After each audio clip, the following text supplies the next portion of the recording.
Hello, I'm Brian from Automotive, and today I wanted to share a story with you about New Year's resolution. So a couple years back, I set a New Year's resolution that I wanted to get my smog inspection, state inspection license. And so I set the resolution that I wanted to go out and do that. So I looked into it and I signed up for the Bureau of Automotive Repair Clean Air course, and I took that course.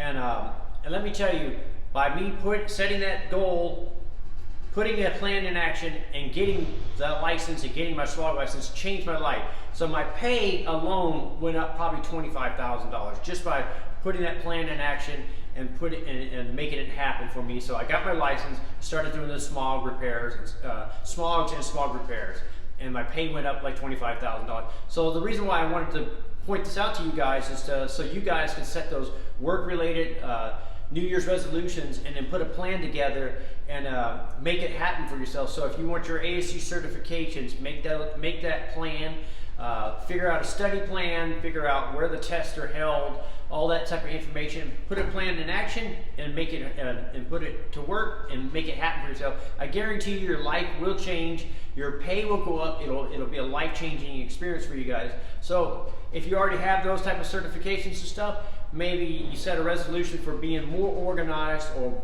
buying those more advanced tools, say like scopes or something like that, and getting the training for that. Just make the effort and just make a work-related plan, and your life will change. Your family will thank you. You will thank you. You'll be proud of yourself. So in 2020, make that resolution come true. I'm Brian from How to Automotive. I'd like to thank you guys for watching.